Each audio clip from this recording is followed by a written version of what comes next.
사용자가 노무지휘권을 행사하는 것이라고 아까 말씀드렸습니다. 그러면 사용자가 노무지휘권을 행사하는 두 가지 중요한 마련이 있죠. 한 가지는 그 인사처분하는 것이고 또 한 가지는 그 징계처분을 하는 것입니다. 그래서 보통 이 취업규칙을 잘 보면 그러한 인사처분과 징계처분에 대한 여러 가지 규정이 들어있다는 것을 볼 수 있습니다. 우선 이 인사처분에 대해서 좀 생각을 해보십시다. 인사처분의 의미는 노무지휘권의 행사라고 볼 수 있죠. 결국 사용자가 어떻게 하면 가장 적재적소에 적절하게 인력을 배치해서 가장 능률적으로 경영을 할 수 있겠는가, 이것을 판단해서 그 노무지휘권을 행사하기 위해서 내리는 처분이 바로 인사처분이니까 이것은 사용자에게 이제 재량권을 인정할 수밖에 없겠습니다. 그래서 어느 정도 사용자가 여러 가지 그 인사처분을 할 때 근로자들은 그 노무지휘권에 따르겠다고 약속했으니까 그것이 자기한테 좀 불리하게 느껴진다고 못하겠다 이게 아니라 우선 원칙적으로 거기에 따를 필요가 있습니다. 그렇지만 제가 1강에서도 말씀드렸듯이 노무지휘권은 항상 정당해야 된다. 그러니까 그 정당성에 대한 그 합리적인 정당성이 있어야만 그러한 노무지휘권에 따라야 될 복종 의무가 발생하는 건 당연하겠습니다. 그러므로 사용자가 아무리 재량권이라 하더라도 이것이 남용된다거나 사장이 완전히 자의적으로 자기 마음대로 한다거나 하는 이런 것은 허용되지 않겠습니다. 예를 들면 가장 많은 그 인사처분 중에 어떤 게 있습니까? 흔히 보시는 그 전직전보라는 거 있지 않습니까? 전직전보, 뭐 배치전환이라고도 하고. 그래서 이 전직전보, 전근 이런 거는 우리 기업에서 일상적으로 이루어지지 않습니까? 기업이 보통 전직전보 하는 이유는 무엇입니까? 제일 중요한 이유가 업무상 필요성입니다. 업무상 필요에 따라서 어느 근로자가 어느 위치에 가는 것이 거기서 어떻게 일을 하는 것이 제일 적절할 것이다라는 판단에서 이 전직 전보를 하니까 그것은 업무상의 필요성에 의해서 사용자의 재량권을 인정할 수밖에 없다는 건 분명한 사실입니다. 다만 이 전직 전보를 통해 가지고 근로자가 그 생활상에 엄청난 불이익을 입습니다.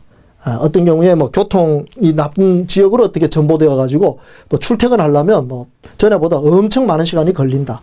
이런 정도의 감수하기 어려운 그런 불편이 있다고 한다면 이때는 이 업무상 필요성과 그 근로자가 겪게 되는 그 생활상의 불이익, 요걸 잘 비교해서 혹시 사용자가 이렇게 권한을, 재량권을 남용한 게 아닌가 하는 것을 판단해 볼 수는 있습니다. 그래서 업무상 필요성은 좀 적은데 그 생활상 불이익이 너무 크다.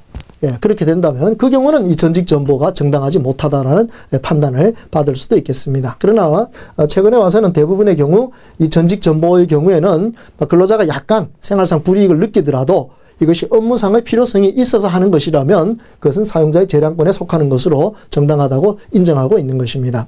만약에 사용자의 전직 전보가 재량권이 아주 크게 위반되었고 근로자와 전혀 뭐 협의도 없이 마음대로 해줬기 때문에 이것이 부당하다는 게 분명하다면 그런 경우에 근로자는 그 문제에 대해서 부당한 전직 전보를 고쳐달라고 고충을 제기한다거나 만약에 그 사용자가 말을 듣지 않을 때는 구제 신청 같은 것을 통해서 해결하는 방법은 남아 있습니다. 자, 그 다음에 회사에서 자주 하는 인사처분 중에 또 한 가지는 전적이라고 하는 게 있죠. 요거는 우리 한국의 그 대기업 그룹에서 자주 볼 수 있습니다. 이 전적은 하나의 기업 내에서 이루어지는 게 아니고 요 한 기업에서 다른 기업으로 아예 적을 옮기는 것을 말하는 것입니다. 여기에 대해서 대법원 판례는 분명하게 근로자의 동의가 있어야 한다고 합니다. 왜냐하면 근로자가 처음에 근로계약을 맺는 그 법인, 그 기업과의 관계가 단절되고 새로운 기업과 근로관계를 맺는 것이 바로 이 전적이기 때문에 이 경우는 근로자를 일방적으로 몰아낼 수 없고 반드시 동의가 있어야 한다고 하는 것입니다.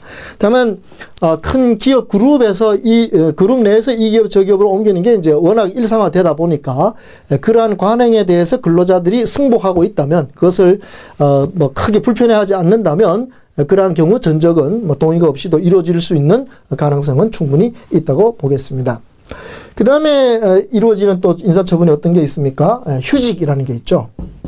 그래서 이 휴직이라고 하는 것은 근로자가 자기 사정 때문에 청원해서 받는 휴직도 있겠지만 또 회사가 어떤 징계 차원에서거나 어떤 업무상 필요해서 휴직을 명령하는 경우도 있을 수 있습니다. 그래서 이러한 휴직도 바로 그 사유와 근로자가 있게 되는 불이익을 비교해서 어떤 것이 정당한 것인가, 그 재량권을 남용하지는 않았는가 하는 것을 판단해서 그 정당성을 판단하도록 하겠습니다.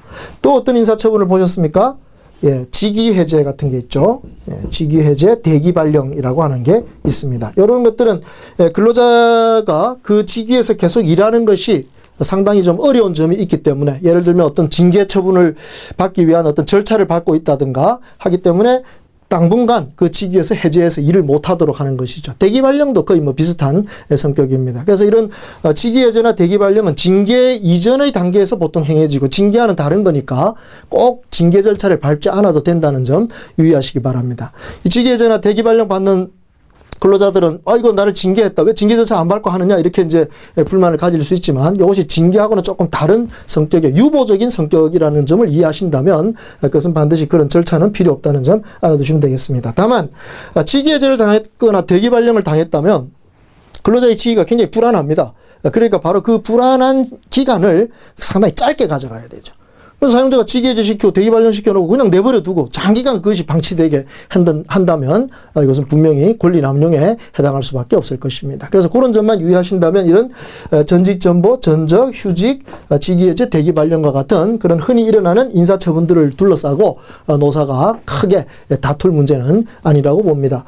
최근에 재미있게 제가 본 판례 중에는 이 전직 전보의 이유 중에 인화, 그러니까 팀원 간에 막 불화가 있어가지고 그 팀이 막 서로 시끄럽고 이럴 때, 그럴 때도 그 어떤 직원을, 그 인하를 깨뜨리는 직원을 다른 곳으로 전보하는 것, 이거는 말하자면 일종의 업무상 필요와 관련이 있다고 보고 정당하다고 보는 그런 판례를 본 적이 있습니다. 그러니까 이런 판례의 견해를 보더라도 이 전직 전보와 같은 인사처분이 사용자가 기업 조직을 효율적으로 경영하는 데 필요한 범위 내에서는 얼마든지 재량권을 인정하고 있다는 점, 이 점을 이해하셔서 우리 근로자들이 잘 협조하실 수 있도록 하시면 좋을 것 같습니다.